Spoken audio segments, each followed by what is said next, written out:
Hello students, जैसा कि अभी तक अकाउंट्स में मैंने आपको चैप्टर 4 तक वीडियोस सेंड किए हैं तो चैप्टर 4 तक आपने कंप्लीट कर लिया होगा, लेकिन चैप्टर 4 के मैंने कुछ पोर्शन ही दिए थे।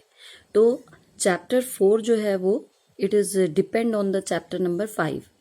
तो चैप्टर 4 आपने जितना भी किया है उतना करके छोड़ दीजिए, बाकी नेक्स्ट में चैप्टर 5 स्टार्ट कर रही हूँ। So after completion of chapter 5 again I will re explain the chapter number 4 because chapter 4 is based on chapter number 5। तो चैप्टर 5 में हम जितने भी कैलकुलेशन सीखेंगे, जितना भी हम revaluation, adjustment of goodwill, treatment of reserves, ये सारा चीज हमको काम आएगा चैप्टर 4 में। एंड आफ्टर स्टडिंग और learning all this topics it is easy to understand chapter number 4। Okay, so let's start chapter number 5। This is admission of a partner. अभी जो हम अकाउंट्स में पढ़ रहे हैं ये पार्ट 1 है, जिसमें हम पार्टनरशिप पढ़ रहे हैं। So all of you know the meaning of partnership.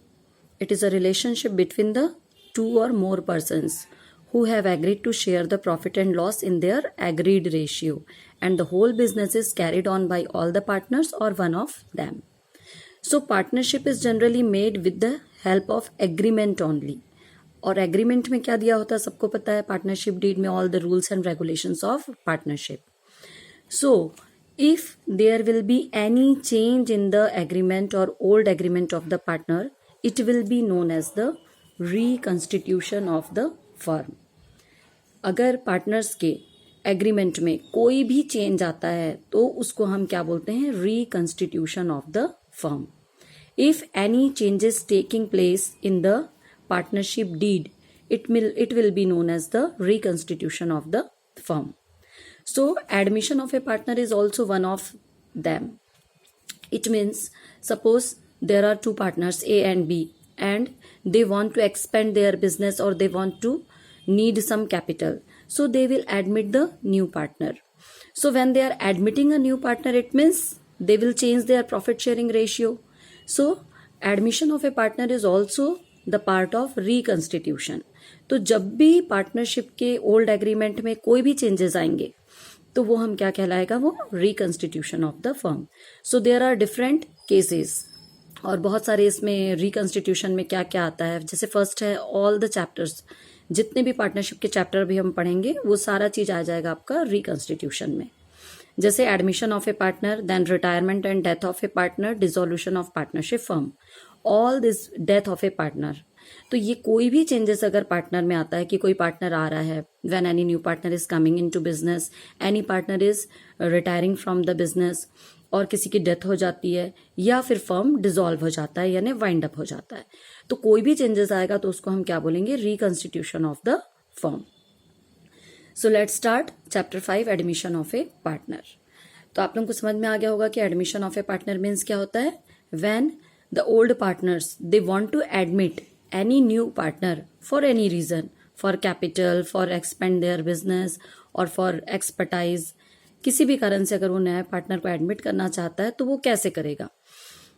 So according to section 31 of the Indian Partnership Act 1932, a person can be admitted as a new partner if it is so agreed in the partnership deed. They can only admit the partner if it is given in the partnership deed. So in the absence of the above, if all the partners agrees for the admission, या फिर with the consent of all the partners, they can admit the new partner. So what will happen after admission? So after admission, the new partner gets the following 2 rights.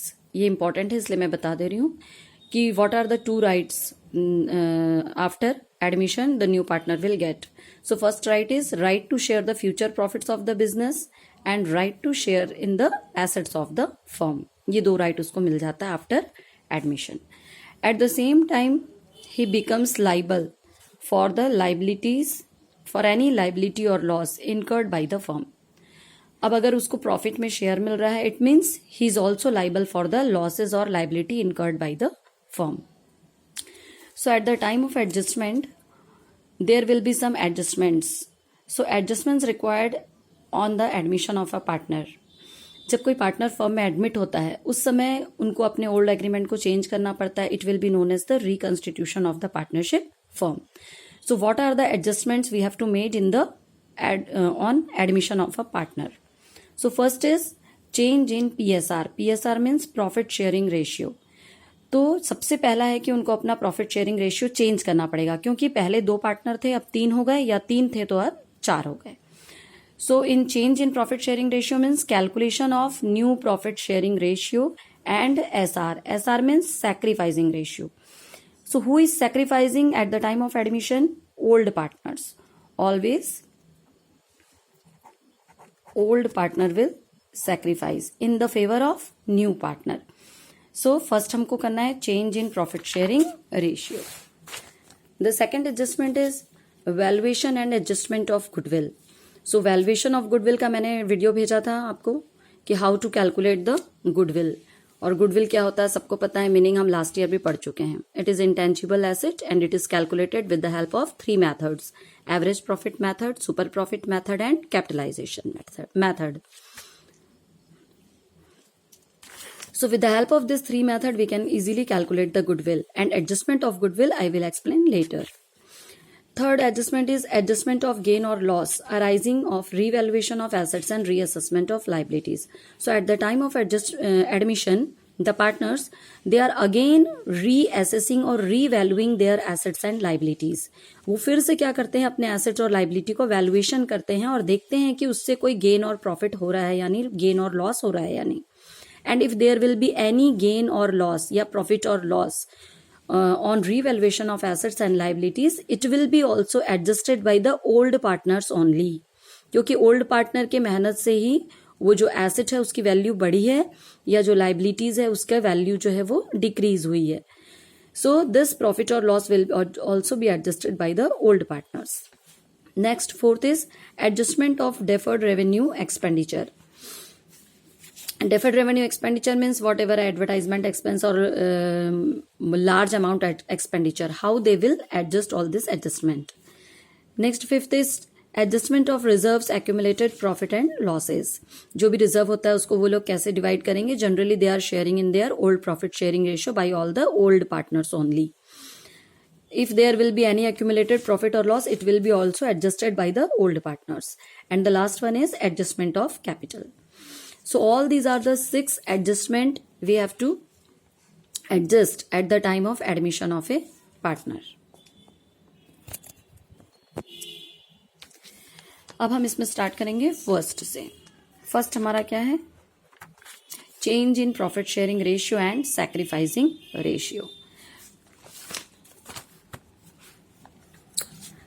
So first है change in profit sharing ratio और calculation of new profit sharing ratio and sacrificing ratio.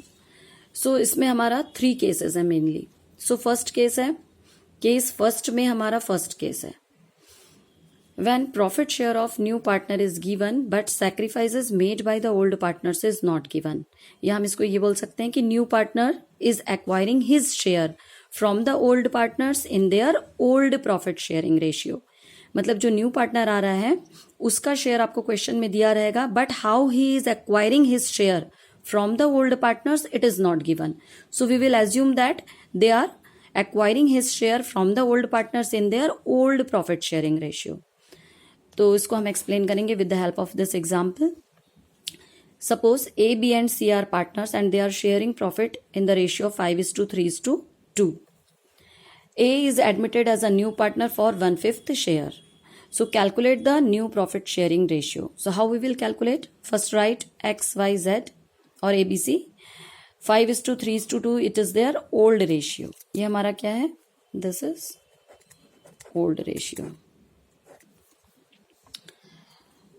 So in this case, how we will calculate the ratio? First we will let the whole share be 1. 1 means A, B, C. All the 3 partners, they are giving 1/5 from their whole share. So let the whole share be 1. 1 minus 1/5. So what will be the remaining share? Remaining share will be 4/5. So हमको इसमें कुछ नहीं करना है, सिर्फ ये जो remaining share है it will be multiplied with their old ratios. So 4/5 is the remaining share and it will be multiplied with the partners old profit sharing ratio. So 5, 3, 2 total कितना हो जाएगा? 10. 5/10 x का है, 3/10 y का है, 2/10 z का है। तो इन तीनों के शेयर को हम क्या करेंगे, इस रिमेनिंग शेयर से मल्टीप्लाई कर देंगे। सो कैलकुलेट एक्स शेयर, एक्स का निकालेंगे तो 5/10 इंटू 4/5, तो एक्स का कितना हो गया 20/50, वाई का 3/10 इंटू 4/5, ये हो जाएगा 12/50, जेड का 2/10 इंटू 4/5, 8/50। अब बचा आपके पास ए इज अ न्यू पार्टनर, तो ए का शेयर हमको यहाँ कितना दिया है 1/5, तो ए के शेयर को हमको क्या करना पड़ता है, इसका तो कोई रिमेनिंग शेयर नहीं है because he is new partner, so इसका हमको डिनोमिनेटर बाकी पार्टनर के बराबर लाना है। So we will multiply this 1/5 with the same number, numerator and denominator दोनों से।